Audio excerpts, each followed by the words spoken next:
बीडमध्ये काय नेमका गुंतवणुकीचा घोटाळा आहे आणि कशा पद्धतीने तुमचा काय आक्षेप आहे, काय नेमके आरोप आहेत? 14 वर्षानंतर बीड जिल्हा परिषदेमध्ये बिंदू नामावलीचा प्रश्न उद्भवला आहे. ज्यावेळी आंतरजिल्हा बदल्या चालू होत्या त्यावेळी त्या काळामध्ये 14मध्ये ज्यावेळी सगळे शिक्षकांनी मागणी केली बीड जिल्ह्यामध्ये आम्हाला यायचं आहे परत सगळ्या वेगळ्या जिल्ह्यामधून, त्यावेळी राज्याचे मंत्री सुरेश धस होते, इथं आबू शेठ होते जिल्हा परिषदेचे अध्यक्ष, आणि संदीप क्षीरसागर जिल्हा परिषदचे शिक्षण सभापती होते. त्या काळामध्ये ही सगळी भरती इथं सगळे समावेशनाचं काम केलं यांनी, आणि ते फुकट नाही झालं. त्या काळामध्ये प्रत्येक जणाचे 3 लाख रुपये घेतले गेले.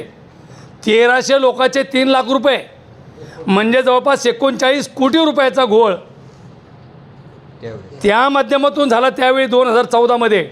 आणि 2014पासून ते 2024पर्यंत आजपर्यंत बिंदू नामावलीचा विषय कुठंच निघाला नाही, आणि तो आज निघाला. म्हणजे जातीमध्ये ते निर्माण करायची आणि एक वेगळा विषय घ्यायचा, अशा प्रकारचं वातावरण बीडमध्ये निर्माण झालं. अरे पण ज्यावेळी आणले तुम्हीच घेतले, आणि आज तुम्ही बिंदू नामावलीचा विषय घेत असताना राज्याच्या उपमुख्यमंत्र्याची तुम्ही दिशाभूल करताय, राज्याच्या मुख्यमंत्र्याची दिशाभूल करताय. या माध्यमातून आम्ही मंगळवारी शिक्षकाचं एक शिष्टमंडळ घेऊन राज्याच्या मुख्यमंत्र्याला भेटणार आहेत, राज्याचे उपमुख्यमंत्री अजितदादाला भेटणार आहेत, शिंदेसाहेबाला भेटणार आहेत, OBC VJNTचे मंत्री अतुल सावे साहेबाला भेटणार आहेत, आणि ग्रामविकास मंत्र्याला पण भेटणार आहेत. हे सगळे शिक्षक घेऊन शिष्टमंडळ जाऊन आमची व्यथा मांडणार आहेत. आम्ही आलो आहे, आम्ही त्यांच्याचमुळं आलो आहे, आणि आम्ही आता जाणार कुठं. त्याच्यामुळं हा प्रकार कुठंतरी थांबला पाहिजे. ज्यावेळी 1300 शिक्षक या म्हणजे 2014मध्ये आले, त्यातले फक्त 179 शिक्षक वंजारी आहेत, आणि 80-90 शिक्षक VJNTचे आहेत सगळे, आणि बाकीचे सगळे शिक्षक ओपन कॅटेगरीचे असतानासुद्धा एवढी सगळी प्रक्रिया केल्यानंतर आज तुम्ही VJNTच्या संदर्भातल्या शिक्षकाचं तुम्ही आज बिंदू नामावलीचा विषय काढता, हे 100% चुकीचं आहे. तुमच्याकडे जागा नसत्या तर तुम्ही घ्यायला नव्हतं पाहिजे. मनी लँड्रिंग झाले खूप मोठ्या प्रमाणात व्यवहार झाला, आणि त्यामुळं त्या पैशाच्या पोटी तुम्ही घेतलं आहे. आमचं असं स्पष्ट मत आहे, जर घेतलं नसतं आम्ही होतो त्या ठिकाणी सुखी होतो, आणि आज राज्याच्या मुख्यमंत्र्याला मंगळवारी भेटणार आणि या सगळ्या व्यथा मांडणार आहे. ज्यांनी केलं आहे, जर चुकीचं असेल त्याच्यावर कारवाई केली पाहिजे, आमची स्पष्ट भूमिका आहे. वाटा गेला सुरेश धस, आबू शेठ आणि संदीप क्षीरसागर हे जबाबदार तिघच आहेत ना.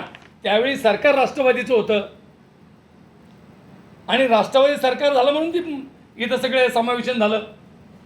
त्याच्यानंतर त्यांनीच सांगितलं, म्हणजे त्यांचे मंत्री असताना हे झालं प्रकार. सुरेश धसने स्टेटमेंटमध्ये केलं की ते पंकजताई मंत्री असताना ते एवढा घोटाळा झाला, परंतु याच्यात ताई त्यावेळी मंत्री नव्हत्या. उलट त्यांनी ज्यावेळी या ठिकाणी एक्सेस एवढा भरला गेला, त्यांनी एवढे सगळे शिक्षक आले, त्यावेळी 700 लोकांना पगार मिळत नव्हता. गेली दीड वर्ष आंदोलनं केली शिक्षकांनी. म्हणजे हे जरी आंदोलनं केली त्याला कारणीभूतसुद्धा हे तिघत आहे. जागा नसताना भरती करून घेतलं त्याचं कारणही तिघ आहे. त्यामुळं योग्य ती कारवाई झाली पाहिजे. परंतु त्या काळामध्ये पंकजाताईंनी एक काम चांगलं केलं शिक्षकाचं, की महाराष्ट्रामध्ये ज्या जिल्ह्यामध्ये कुठं थोडं ॲक्सेस असेल तोही करून त्या लोकांना पगार मिळवून देण्याचं काम ताईंनी केलं. वास्तविक ह्या भरती प्रक्रियेचा किंवा या समावेशनाचा याच्या ताईचा कुठल्याही प्रकारचा संबंध नव्हता. आणि येत्या मंगळवारी हे सगळे शिष्टमंडळ घेऊन आम्ही मुंबईला CM साहेब. देश विदेशातील प्रत्येक घडामोडींचे लाईव्ह अपडेट मिळवण्यासाठी आता साम टीव्हीच्या सर्व सोशल मीडिया प्लॅटफॉर्मला लाईक, फॉलो आणि सबस्क्राईब करा. तसंच सर्व नोटिफिकेशनसाठी बेल आयकॉन प्रेस करायला विसरू नका.